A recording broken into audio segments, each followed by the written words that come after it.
My name is Robert Kern. I got started in publishing about a year after I graduated from Cornell.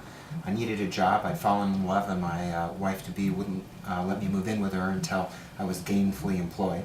So I took a job in sales for a college textbook publisher, Prentice Hall. Did well in sales and then moved into editorial and spent about 12 years with them and eventually ended up as one of their senior new media editors. And the last 4 or 5 years with them, I was very interested in technology and where technology could best be applied for instructors as well as students in the academic field.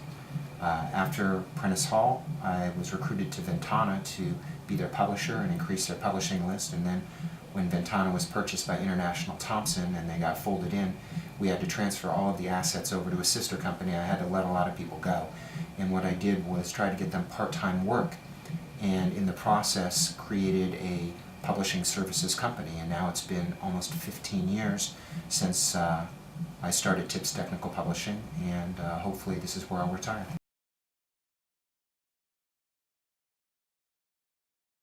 Some changes are very small. The biggest changes are we've added to the types of services we provide. So now not only do we have print book preparation, we carry it through to ebook, so that myself and the people that work here learn about electronic publishing not only in preparation of press-ready files, but then how to convert those files to EPUB for distribution for the Nook, the Kindle, and the iPad.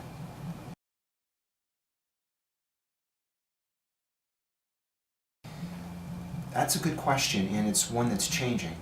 I would say up until this year, 98 to 99% of the books were still sent to press, and I think that's rapidly going to go down.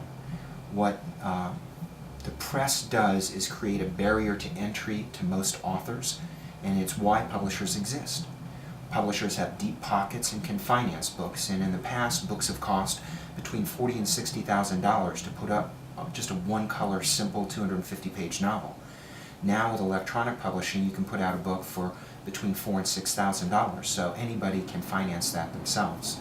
So we'll see a lot more books in the next couple of years be released as ebook only. And I've actually got local authors that we're doing that with now, but still, even with those authors, most people are going at least for print on demand or doing a short press run.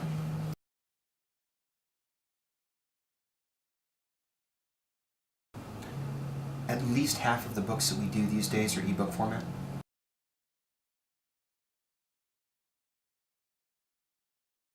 Well, if 98% of the books are sent to print and half are sent to EPUB, that means 48% overlap. I like that question. You'd think that the answer would be it's shorter because you've done a lot of your work up front. And in reality, if all you were doing is taking the print book and releasing it as a standard ebook that had no enhancement to it, it would only take a couple extra days to go that extra step, because a lot of the work you've done for that print book, all of the formatting and tagging, can be preserved for the ebook.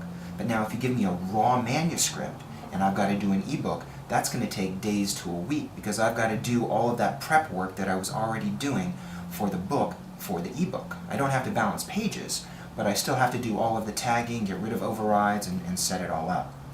Now what's interesting is that it eventually will take even longer for the ebook than it does for the print book.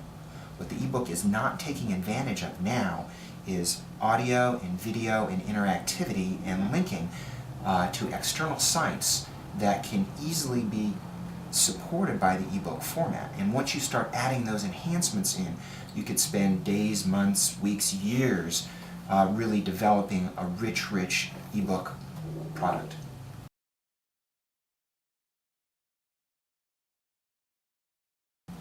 Publishers serve a purpose. The difference between a book that I write and you write or anybody else writes used to be that it didn't get published unless a publisher looked at it, liked it, and did peer review and found that there was a market. Now we can publish things whether there's a market or not.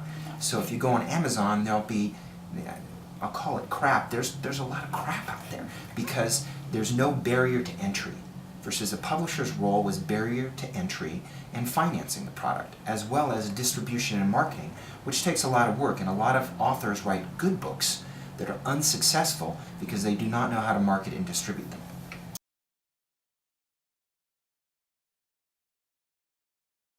We should always care about where industries go.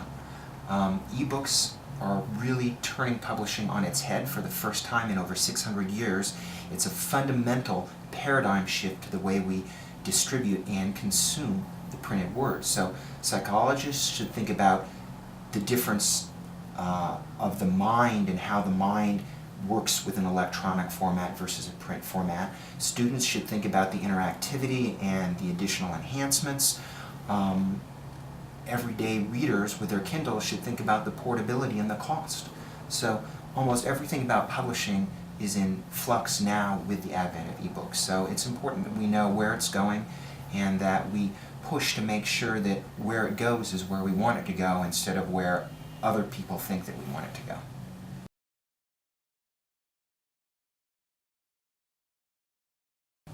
Well, they've eliminated barriers to entry so anybody can get anything out there.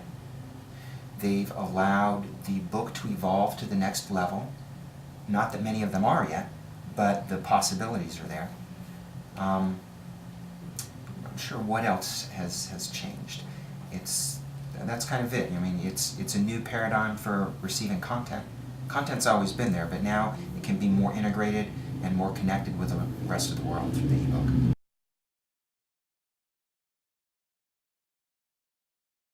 I like both. When I'm on the beach, I want a paper bag where if I get suntan lotion on it or it gets wet or the dog chews on it, it's not destroyed. When I'm reading at work, I've got multiple screens up and I much prefer the electronic format. When I'm doing editing, I prefer the electronic format so that I can track things and I can share it with authors all over the world. But when I'm just sitting down in an easy chair at night or at the beach, I'm still a hard copy guy.